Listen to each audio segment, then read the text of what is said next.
দেখুন, আমরা বিশেষ করে যারা রবীন্দ্র নজরুল গবেষক, বিশেষ করে নজরুল গবেষক, আমরা তাদের কাছ থেকে যে তথ্য পাই সেটা হচ্ছে যে উনি 1926 থেকে 1928 এই 2 বছর কৃষ্ণনগরে প্রথম তার বিপ্লবী বন্ধু হেমন্ত সরকারের হাত ধরে তার পৈতৃক বাড়িতে কিছুদিন ছিলেন। তারপরে কৃষ্ণনগরের গ্রেস হাউসে তিনি ছিলেন। তার হাতে মৃত্যু ক্ষুধার মতো যে উপন্যাস বা ছাত্রদলের মতো যে কবিতা, তা কিন্তু এই সময়ে এইখান থেকেই নজরুলের হাত থেকে বেরিয়েছিল। আমরা যেটুকু জানতে পেরেছি যে প্রমীলা দেবী নামে একজন হিন্দু মহিলাকে বিয়ে করার অপরাধে নজরুল কলকাতাতে প্রায় সমস্ত আত্মীয় পরিজন তাকে পরিত্যাগ করে। এক পক্ষ তাকে বিভিন্ন লেখনী সমাজ তাকে বয়কট করে, প্রবাসী পত্রিকার মতো পত্রিকাও তাকে বয়কট করে। এমতো অবস্থায় তিনি নিঃসঙ্গ হয়ে পড়েন এবং উপার্জনহীন হয়ে পড়েন। এবং সেই রকম একটা সময়ে, সেই রকম একটা প্রেক্ষিতেই তার বিপ্লবী বন্ধু হেমন্ত সরকারের হাত ধরে তার কৃষ্ণনগরে আসা। প্রথমে গোলাপট্টিতে তিনি কিছুদিন ছিলেন, তারপরে গ্রেস হাউসে আসেন।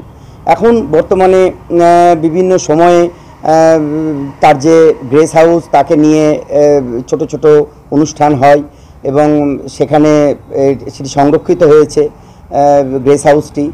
তো এইরকম একজন কবি, তার যে সার্বিক যে প্রচার বা প্রসার, যেটি গ্রেস হাউসের মতো জায়গা থেকে আরও বেশি পরিমাণে দরকার ছিল, সেটা আমার মনে হয় যে আরেকটু বেশি করে সরকারি তত্ত্বাবধান হলে মনে হয় ভালো হতো। না, এইখানে তো আমি বললাম যে এইখানে তিনি মৃত্যুক্ষুধার মতো যে উপন্যাস, যে কালজয়ী উপন্যাস, সেই কালজয়ী উপন্যাস কিন্তু মৃত্যুক্ষুধা এইখান থেকেই তার রচনা হয়েছিল। এবং আমরা ছাত্রদল, যে সমস্ত বাংলার ছাত্র সমাজ যে কবিতার দ্বারা উদ্বুদ্ধ হয়েছিল, সেই ছাত্রদল কবিতারও কিন্তু তার ঠিক এই সময়ে কৃষ্ণনগরের থেকেই তৈরি হয়েছিল আর কি। এটাই নজরুলের, আমাদের এইটাই হচ্ছে গর্ব যে তিনি কৃষ্ণনগরের কিছুদিন তিনি ছিলেন। আপনার নাম? ডক্টর সোমনাথ কর, অধ্যাপক, রানাঘাট কলেজ।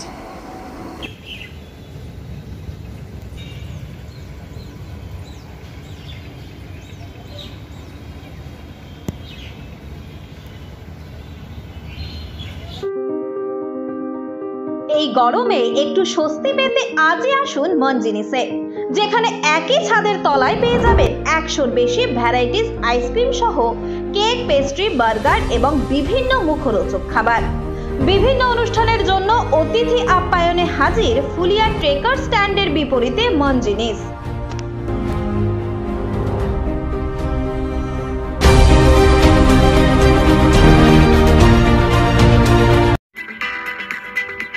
এই খবরটি নিবেদন করছেন দাস এন্টারপ্রাইজ।